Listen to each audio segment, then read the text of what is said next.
Academic Counselor of IGNOU. So today our topic is course is MMPH 001, block number 5. This is the last unit, and today I have to cover up the unit number 10 and 11. There are two units are left out. So now, first of all, this is actually dynamic. Today's unit is your internal dynamics. So here actually you have to see what is the internals and the dynamics parts. So here, concept of the organizational culture, again the different cases, case cultural values, then your body shop, the uniformity of your organizational culture. Then we have to see the transmission of the organizational culture, how it is transmitting the culture from one place to others throughout the organizations. So organization design and the culture, that part also you have to see. Then situational factors, what are the situational factors are there, and as per different examples are there. Then we have to unit number 11. That is organizational conflict. Here you have to see what is the meaning of the conflict, then your intergroup conflict, different cases, and what are the perspectives of the conflict and sources of the organizational conflict, that part also have to see. And then finally, conflict resolutions, how to resolve the conflict techniques. And finally, the simulating the conflict. So anyway, so let's go one by one. First, we have to try to clarify what is the role of the organizational culture in design. The organizational culture is a set of shared assumptions. Before that, I have to dynamics. First, I have to clarify what is the dynamics. Organizational dynamics in the personal life, in the organizational aspect. So dynamics basically where the changes, we have to see the different changes and what are the resources are there, cultures and your energy, forces, all these things, how it is synchronized and change can be performed. So they are the dynamics natures. We have to see in the organization also there are so many changes are going on. So we have to accumulate the things and should we channelize the things, whatever the forces, culture, so that the organizations can be effectively efficiently can work. So that's why the culture is one of the point, and it is some sort of assumptions, then your values, beliefs, and the practices, and that help the employees understand their organizations and learn the acceptable way to behave, what we have to behave it. That part is very important. First things we have to learn what are the cultures organizations are adopted or formulated, and we have to flow on this part, and supporting systems, everything are collaboratively we have to see it. So organizational culture, therefore, it provides the employees with an identity. You have some identity, yes, you are working there, you are in this responsibility. That identity is first things is required. And then finally it generates the commitments. Then after that, based on your tasks and the responsibility, then automatically you have some power. Whatever your power and energy, that it leads to your commitment. To them the beliefs and the values that are the larger for themselves. Now culture, there are two major functions of theirs. What are the things? One is your internal integrations and your external adaptations. What are the internal integrations? That is organizational culture is the conduit, and through which the employee's identity and within the organizations. So identity with their organizations. So it guides day-to-day working relationships, communication channels, and your acceptable behavioral patterns. So we can have some pattern of these things based on these individuals. Suppose, for example, when you are traveling in somewhere by train or by airport or something, maybe you are interacting with so many peoples. And when you are discussing about your profile, about your job responsibility with others peoples, then that time, based on your way of discussion, your communications, other persons can immediately can identify where you are, what type of personality you have, what culture you have. In turn, it will reflect your organization's culture also. Okay, you are working in this area. Okay, very good. So that impression will be automatically come out. So that's why the culture is one of the very important in the organization point of view. So that dynamics are to be understand the things. So culture can also help the employees take contractual decisions in the absence of the written rules or policies.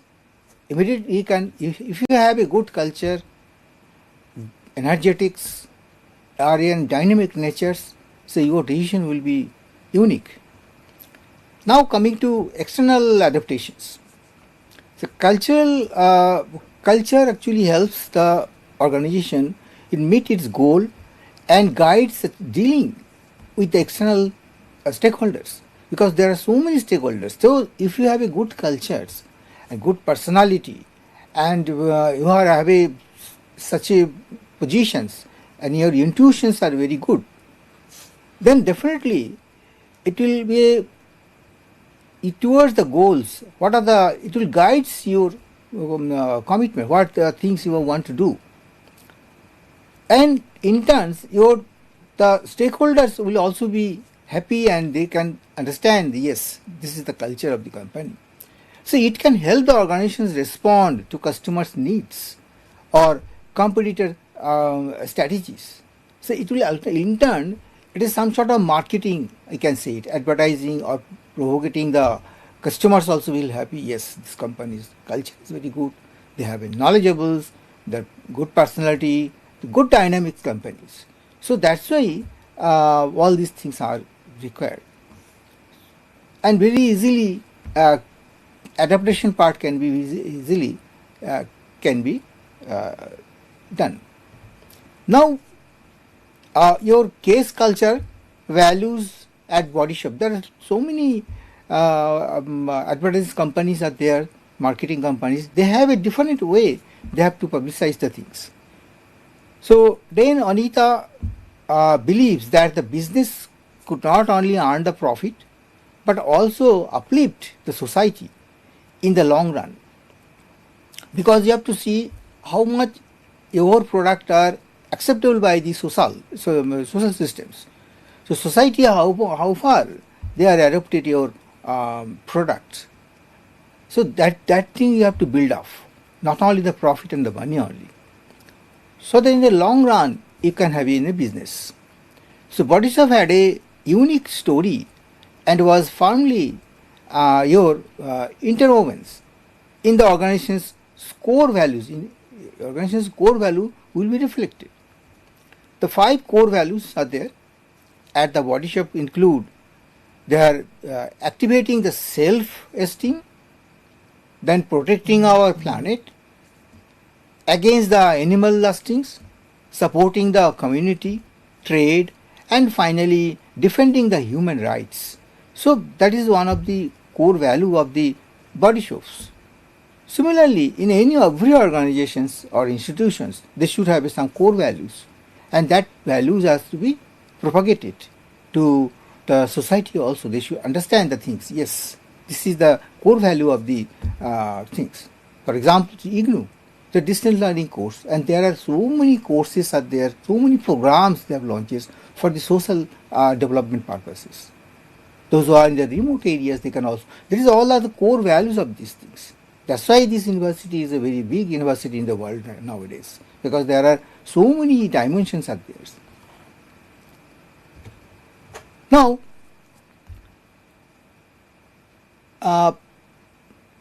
some values on the body shape there are already you have discussed, that is our active self-esteem, protect our planet against the animal testing, community. These all are the 5 values of the body shapes. Now, the uniformity of the organizational cultures. Now again, one of the things, supposing particular one sections are culturally good, particular this department are performing very good, so it may not be very much effective, because whole organizations are to be uniformly to culture has to be distributed, and same culture should be there. So a dominant culture your embodies the core value of the organizations. So when a specific set of functional specialists such as your accountants, engineers, human resources professionals have a common set of perceptions, at a horizontal subculture is formed, because there are every specialized departments are in the same culture, same thing are following. Definitely it will be by the guidelines and the policy by the organizations, they are obeying everything. So some sort of uniformity is required, then only we can have a growth and more effective transmission of the organization culture. Now we have to transmit. So organizational members learn pivotal values, first things, from the specialization practices, stories, rights and the recitals and languages. These mechanisms are detailed. I just show the in the different slides what is the your definition and functionality of the all these points. What are the advantage? Basically, you have to see the advantage of this and how to spread it, how to transmit it, what the way out. The rites and the ceremonies, different ceremonies, functional ceremonies, we are celebrating lot of things. So this it will actually the facilitates the transmission, a transition of the people into new roles. Examples including the induction program and your training program, that things the employees are educated, already transmitted that cultures, whatever the things, and ultimately when they go back to their respective positions, then definitely it will be spread and they have to act accordingly. And another will be follower of these things. Slowly that will be transmit everywhere. Now, integrations, another point is here, integrations. So this creates a common bond among the employees and secures their commitment to the organizations. So that is another aspect. So it will secure your commitment, what you exactly want to do it, that all these things will be support towards your commitments.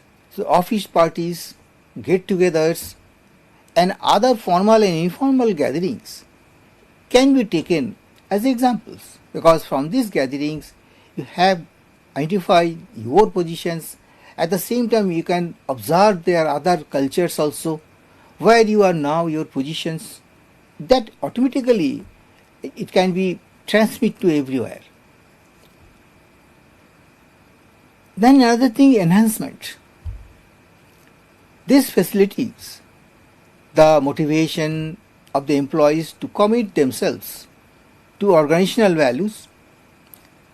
For example, that is can be presentations in the award ceremonies to performing the employees. When the employees are performing very good, organizations are announced some annual functions or way, and that time they were awarded the best performers. So this is also shows your enhancement of the things. Yes, that part is already enhanced. These employees are good and they are already developed, and they can also able to further take the charge. Now stories and methodologies, what are the myths are there? the stories and the narratives are based on your true events that are frequently shared among the employees and told to new employees to inform them about the organizations. So during the induction programs and the orientation programs, the new employees should know earlier who has contributed, what are the culture was there, where they are now it has come by this passage of the time. So everything has to be as a story.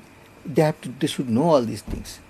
Means they should feel, yes, I am a such organizations where the root is like this, so many people have contributed, and their culture also they can understand the things, so that they can be carry over all these things. Another thing is symbols. Another transmission mechanisms of the organizational culture as symbol. Means there is some ceremonies, some of the rituals, functions that consider there is a symbolic part of this. Yes, they have to celebrate the different rituals, functions and everything. So giving the values of the social values they have to give in. So it is already spreaded in the organizations also and outside also.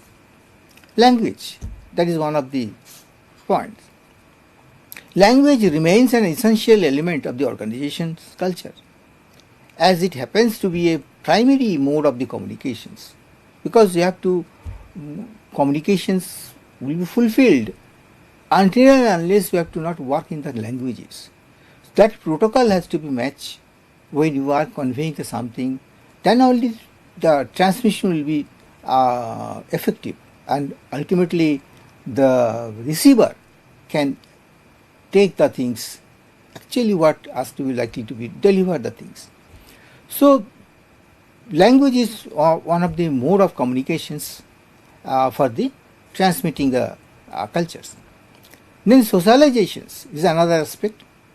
Socialization, it shapes the process by which the members learn and internalize the values and the norms in an organization.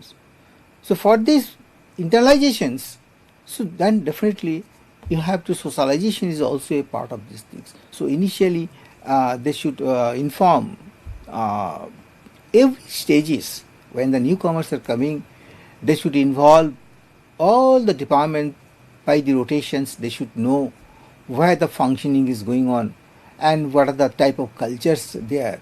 So then they will be slowly, they can understand the organizations as a family and what type of cultures, what type of value is there, what are the core values, everything. Slowly they are trying to adopt it. Maybe earlier before join they are different mindset. Now after the joining, everything, because of this socialization process, when they are passed through the process, definitely they have to mold accordingly, and they have to, after 6 month orientation program or after 1 year, then they will be at par with the other employees. So that things are required. So these values shape the role of orientations that the employees adopts. So employee can be responsible, more responsible, and when they are in the actual work, when they are performing the tasks, it will be all these things will be reflected. So that type of influence are required during the socialization, basically through these programs, orientation programs. So all the best faculties, best employees, those who are specialized in particular field, they should come and teach their the system, what are the mechanisms, what are the things are there going on. Every different areas they have to deliver their expertise. Now organizational design and the culture. Now organizational culture should reinforce the strategy and your structure, design the organizations, adapt to remain the effective in their environments. That means what, suppose if you have a good cultures and you know everything, you know the value of the companies, you are responsible, your personality, our internal, all the aspect you know, So definitely your strategic decisions will be also good, because you know each and everything. So it will another way, it will enhance, that culture will enhance to take your initiative part, and easily you can basically it will reinforce the things. 4 categories of the culture are identified based on the environmental requirements and the organization's strategic focus. That is, one is the adaptability of culture. This culture requires the organizations to be flexible, adopt the rapid changes in the environment while it is keeping its strategic focus as the externals. So another one is your mission culture. So in this culture, the organization's strategic focus in the external, but its environmental requirement is stability.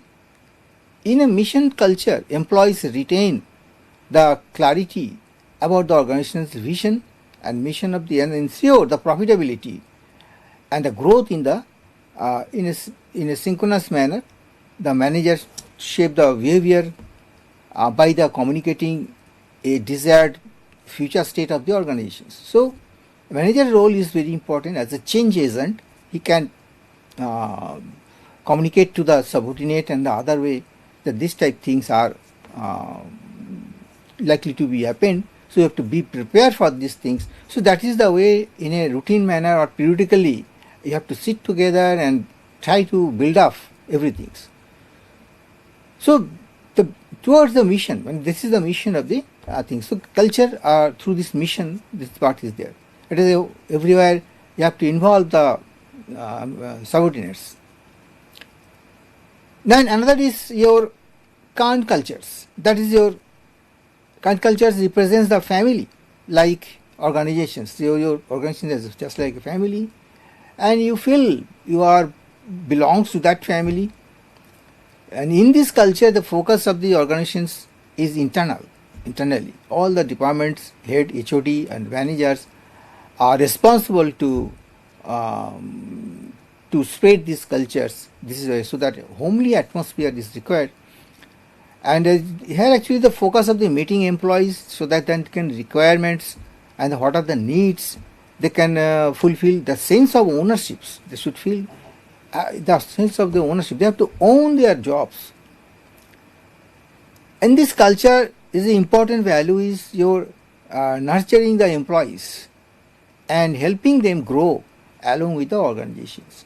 So in this case, main things as a parents in the home itself, he has look after the financial part, he has look after the culture, he has look after the growing, nurturing everything. Father and mother, parents, they are same thing are to be in the organizations also, as those who are the leaders and the managers and the HODs. They have to look as just like parents to subordinates to develop their all-round development is required. So that type of feelings are to be, that is actually the thing. Then this is a very West culture, we can say. Now bureaucratic cultures, the last of the your topological this culture takes the examples from the organizations where the focus is internal and with a consistency orientations, where the consistency is required from a stable environment. So cultural values highlight on the consistency, collaborations and conformity. Then these organizations believe in hierarchy and compliances and provide the stable levels of output while the environment is certain. Now while the public sector units provide the examples of the bureaucratic culture, as we know, all the governments, all the public sector entities are by the different structures, different level of theirs, and every stages are different responsibilities, different checkpoints rather I can say. So in the private sector, these remain the features of these cultures. So it's focus on the centralized decisions making and the rule orientations lead to a cultural environment. Sometimes it is some drawback is also there. some mismatch is later on. So this is another type of bureaucratic cultures.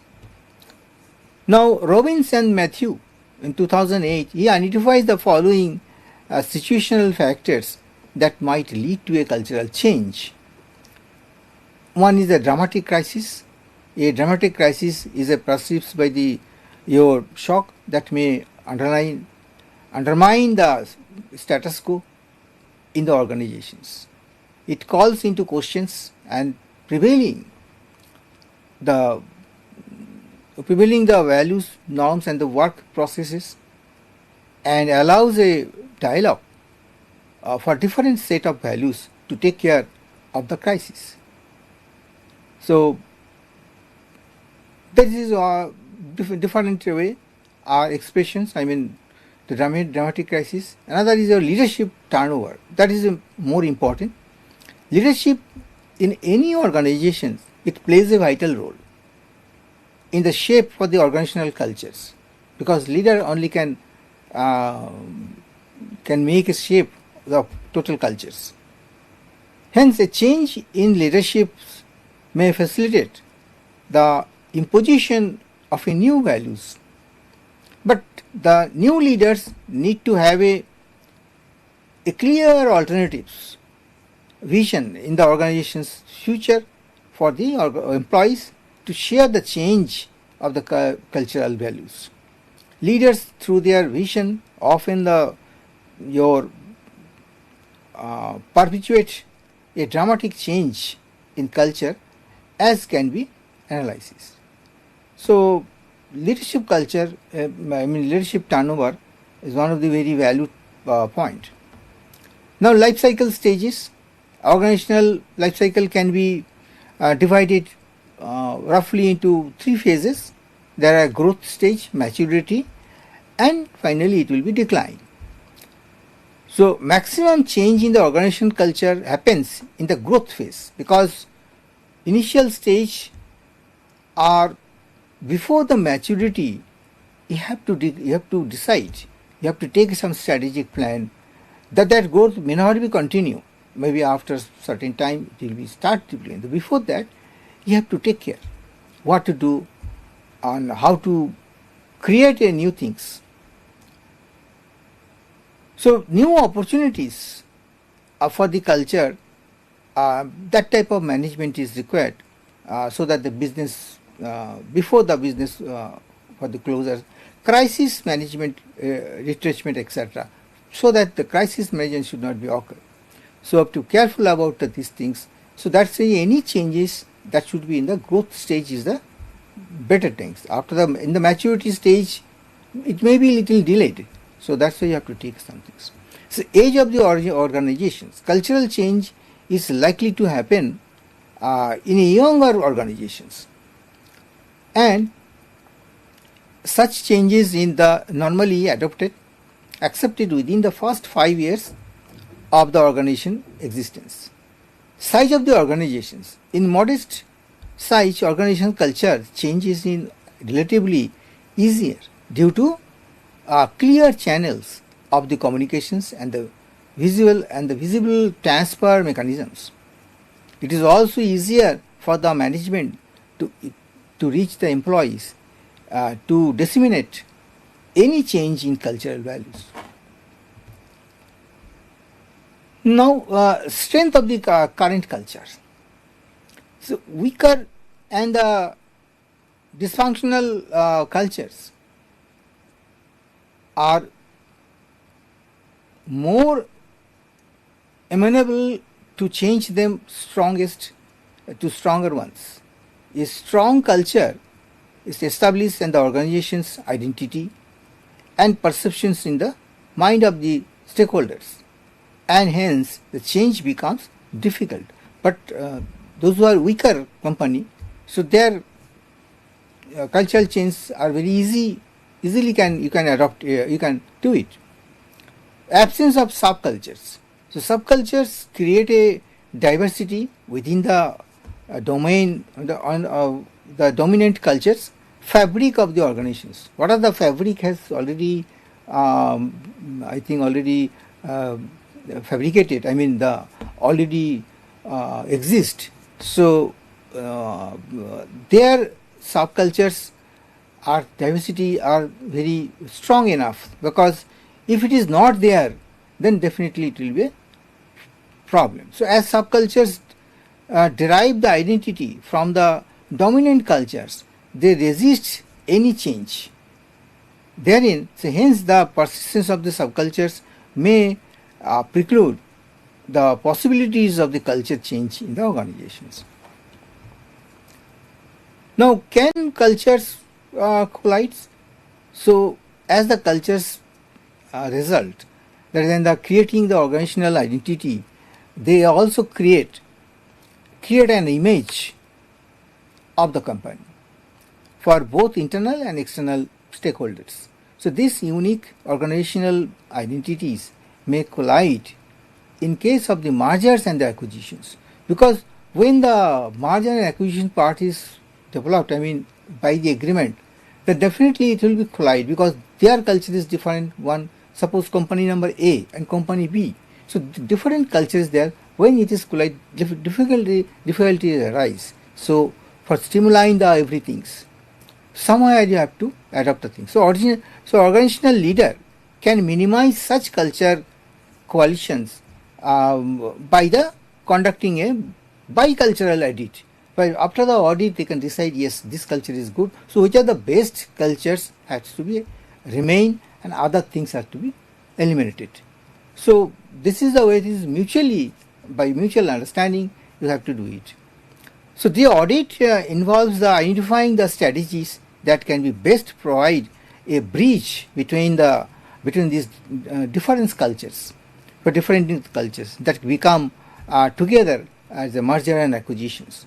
The major strategies of the your bicultural audit are, that is your assimilations. The first strategy, assimilation, occurs when the employees of the acquired company willingly embrace the culture of the acquiring the company. Then your deculturizations. So assimilations can be your ideal strategy, but often not feasible for the employees. Often resist the cultural changes. When the cultural changes is going on, maybe A company or B company, maybe sometimes they have to conflict. Some conflict will start. So they may or may not be accepted. So as a strategy, so deculturalization is difficult, as the employees actively resist the cultural your intrusions. Now integrations. So a third strategy to merge different cultures to integrations. So in this, the best features of the existing cultures are retained and the module in a new entity. This strategy works best when the employees realize that the existing cultures are ineffective. Then slowly they can adopt it. They have to realize it. This is the realization part. Basically, during the integrations, you have to realize the employees, no, this is the good, this is bad.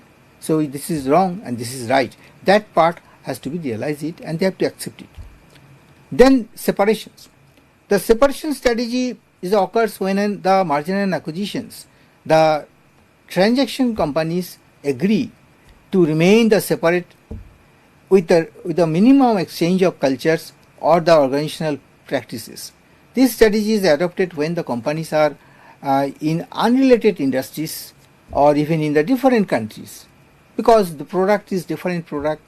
Okay, they can be remain even though it is a merger and acquisition part is over, but still they are product wise in different product range, and they are in the separate locations, maybe in the other country also. Then it not be much problem. So minimum cultural acceptance, mutually they can do it.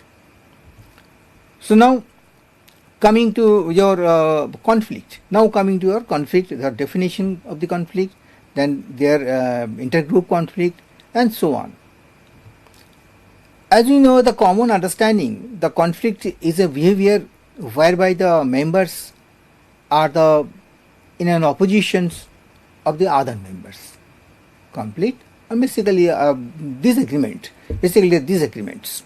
So conflict can be defined as a process that one party perceives the another party has negatively affected, or is about the negatively effect, sometimes some things that the first party cares about. Duke in 1999, he observed that the conflicts could arise between the individuals or the groups in organizations if the goals are not specified, or when the management shift blame on all of the units. So it is involved in the work process. So that time conflict will start, because the one unit blame to the others. Because of them, the product has lost. Marketing department can give another way their opinions, because the timely it has not product. I think we are not supply the things. That's why the profit has lost. So that way, unit to unit, group to groups, they start blaming to each others. So there is no perfect solutions to conflict. You can say it. So conflict can also arise between the management and the union also, and it is the franchisees, owners, and the headquarters. So in global organizations, conflict can happen between the regional managers of the different divisions, or between the divisions of your headquarters, owing to the complexity of the international business. So here actually are describing the conflict from different type of, not different type, it is where the conflict are things, a different way it is there. If it is within the unit, within the unit may be conflict, unit to unit may be conflict, management to union can be conflict.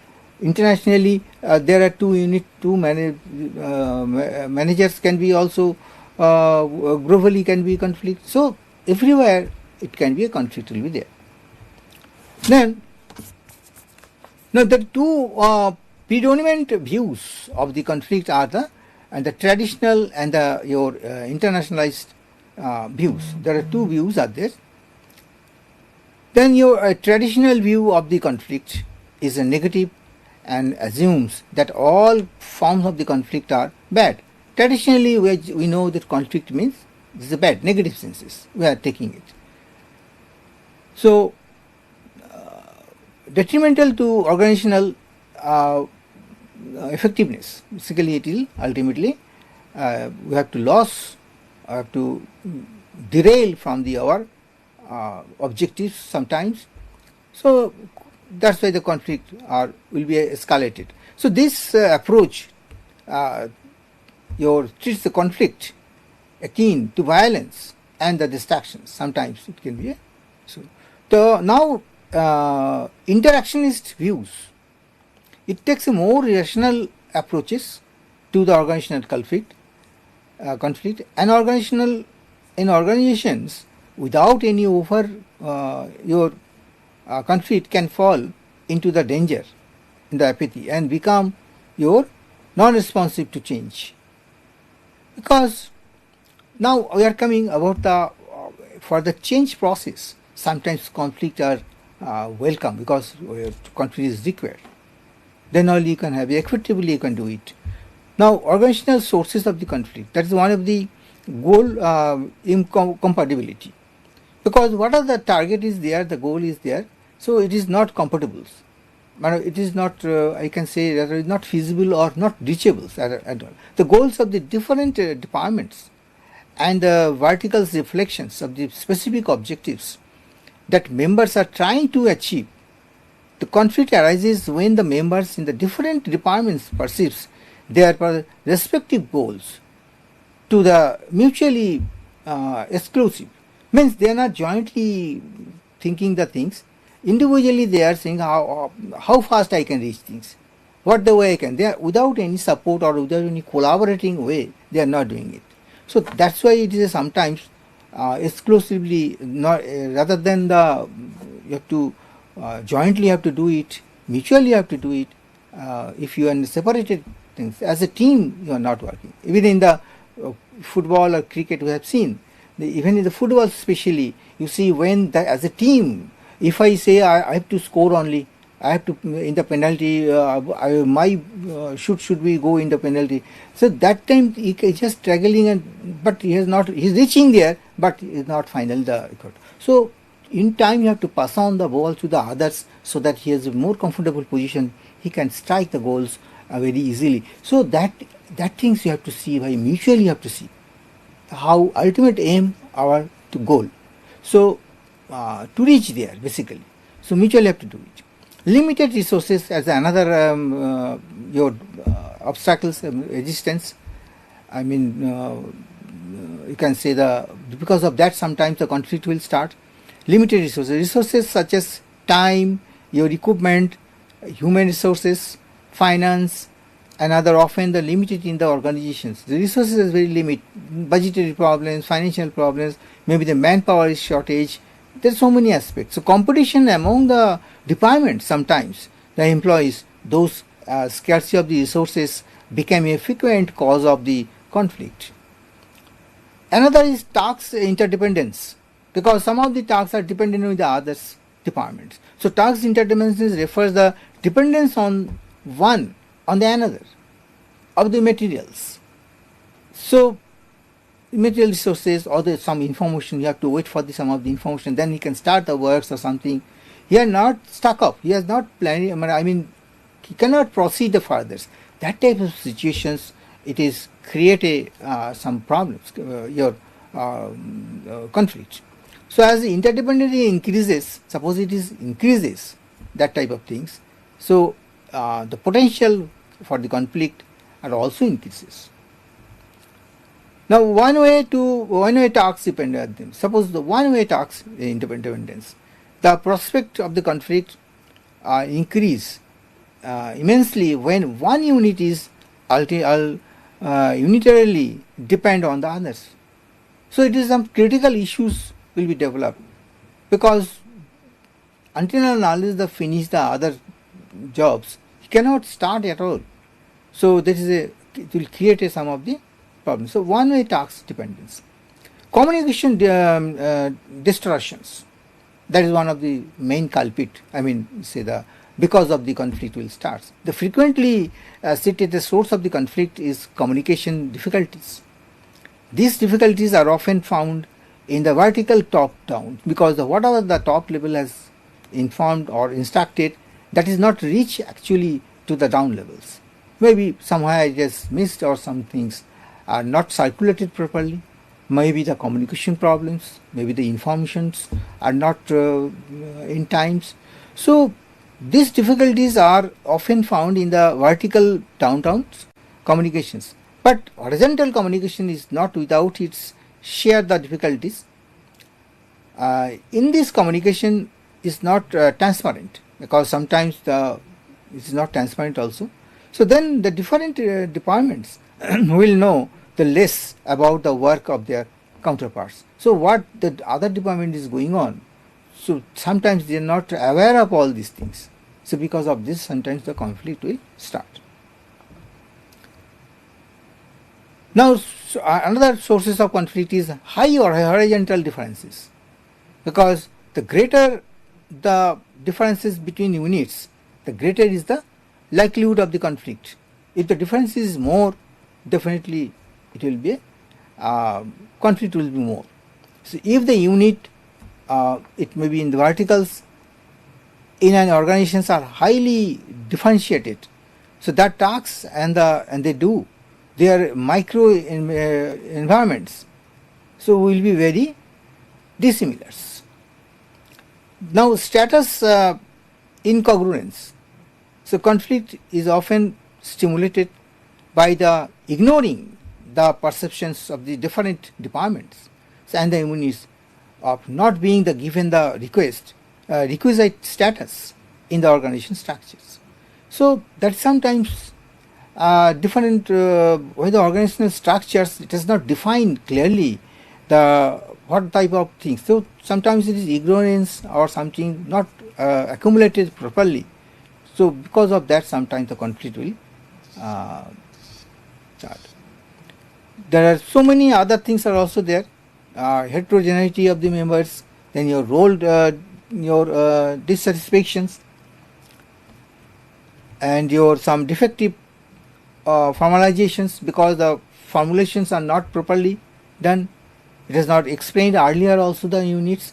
include the rule and the regulations necessary for the standardizations, the behavioral patterns of the individuals within the organization. So all are, it is not well formulated.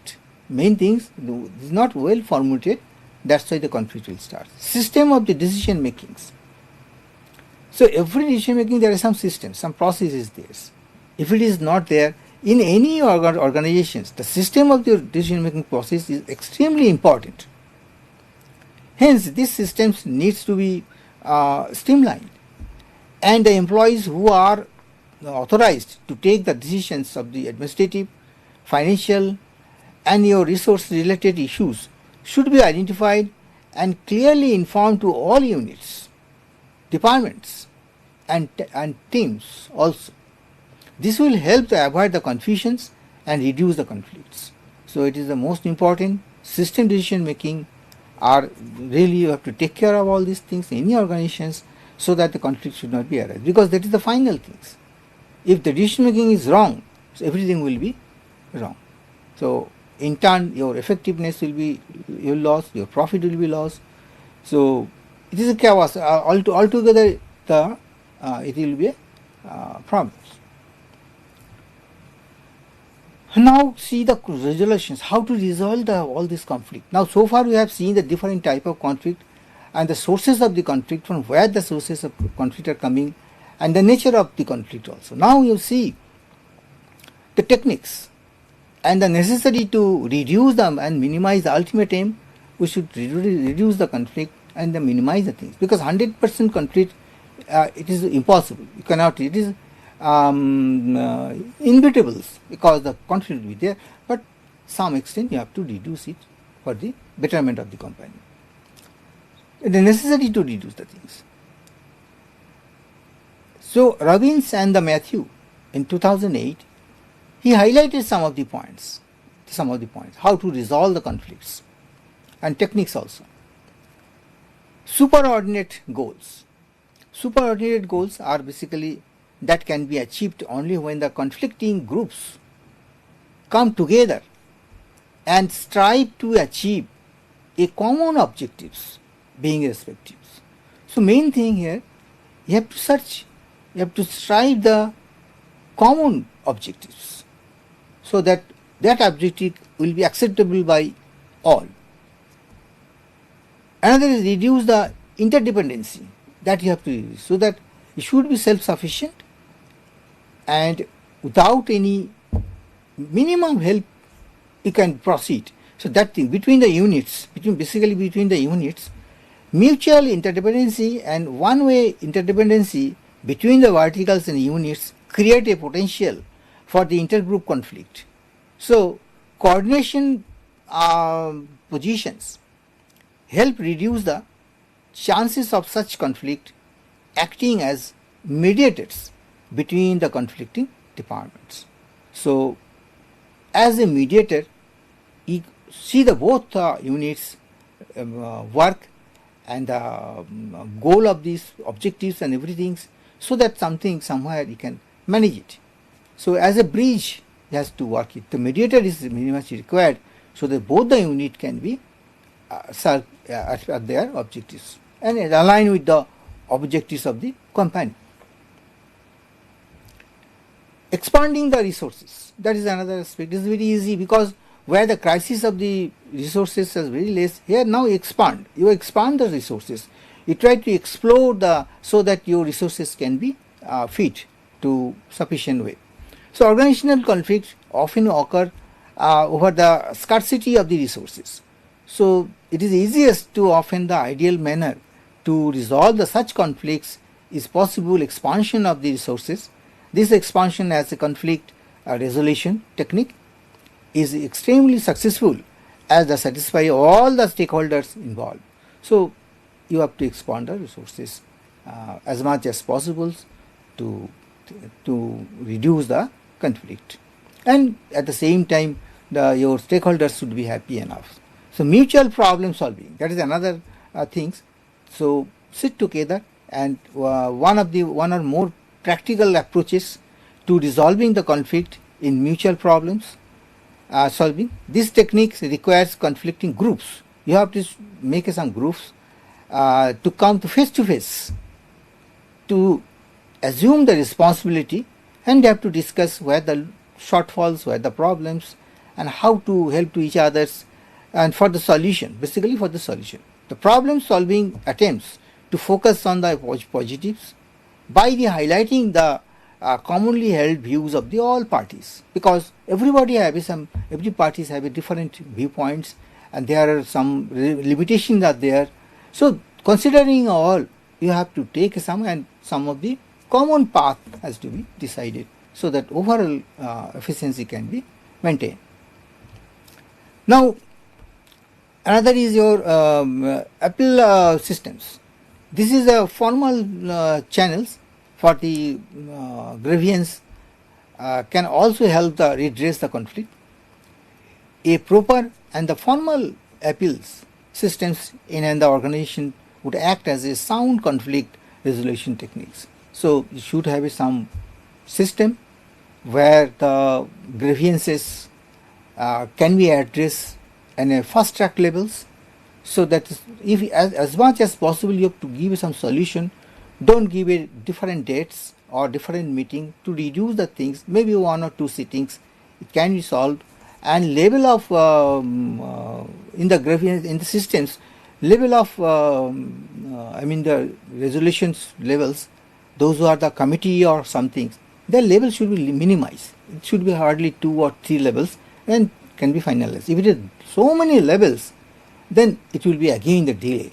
So resolutions are to be taken by the in a proper manner. So that's why the formal appeal system should be there. Then organization wide evaluation criteria and rewards. That is one of the main things. The maximum conflicts in organizations arise out of the differencing the perceptions and the reward systems.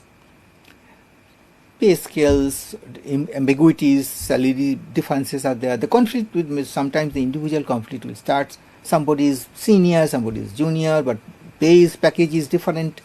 So that things also are to be redressed very carefully. So different perceptions from the reward system. If you put together in a group of the people and ask them an opinion about the reward systems, then the diversity of the views would be immense. So best things, you have to different group of units peoples you can call, different diversity people you can call, and discuss the things, what type of reward is to be the best for the things. So take their all the opinions, and finally one guideline has to be prepared, and that is the way, and criteria has to be fixed, and you can do it.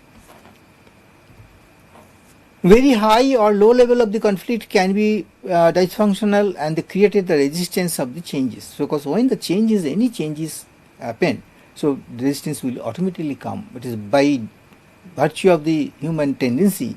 It is a natural phenomena also.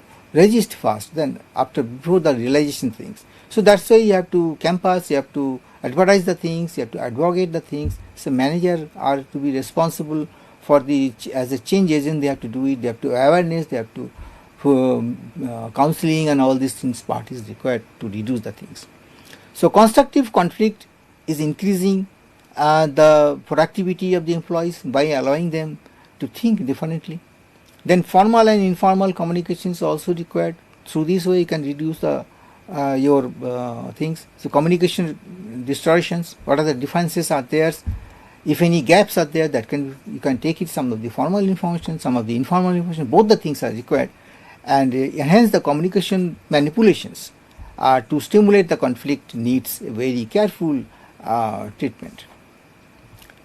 Then your so many other processes are there, and the competition is also one of the things. Management can stimulate the conflict by the fostering the competitions between the units, so that some sort of competitiveness can be built up, and definitely award system should be there, and employees or units alike can compete for the best employee unit of the year award. You can declare that way, the best executive, best unit, and to award for this, so that other can be followed. Some sort of incentive plan is also to be required, productive link incentives and prestigious awards may encourage the competitive spirit in the people. Thereby, it will be reduce your conflict, and as well as productivity will be increased and the performance will be better. Now, your competition management, as I said, that is it can be stimulate the conflict by the fostering the competitions between the units, as I said. Then employees and units alike with compete each others. The best employee will be awarded. So all these things are in the resolution text. Different techniques are there. I just left out one of the units, heterogeneity and the diversity, or the diversity basically. The diversity is an important component of the stimulating the conflict. The diversity does not mean the hiring of the people from the different age groups, genders, or the religions, race, etc. It also means having employees with different ideas. Encouraging the diversity makes people feel valuable. Now, when you are calling different diversity people's employees in the sitting in the meetings, so they should also feel, yes, I am also a part of these kind of organizations, so I should say something. So diversity people feel, yes, company has also give a value to me. You feel happiness, the being happiness, and definitely conflict will be also to be reduced automatically. If you are not participating, you are not allowing them different diversity peoples. So that time you may be conflict may starts. So that is one way. Another way it can reduce things. So otherwise the employee should not feel threatened to provide their ideas. No, why should I say? If I say something, maybe I will be transferred. So that part to be reduced, and automatically that things, this is an insecurity feeling make sometimes the conflict will starts. So that things also to be considered, because this is the things are to be considered. So these are all the things way actually that there are different way and resolutions. So far we have discussed about the why the culture is one of the important part. In the first unit, main target was the cultures, how to develop the cultures of the units.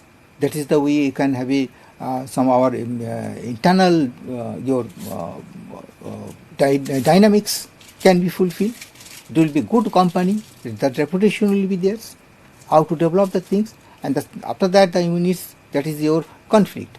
What type of conflict, why the sources of the conflicts, and the nature of the conflicts, and finally how to reduce the conflict different ways.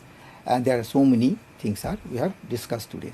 So I think now almost we have finished up all these chapters. So far now it is the last block we have covered now. So in the next sessions we have to review all these things, block 1, block 2, block 3 and block 4, all the block 4 blocks, to give you clips of main important point we have to discuss in the next session. So next session will be more important, and those who have already missed the earlier sessions, they will be more beneficial from this forthcoming sessions. Okay, I think now thank you very much.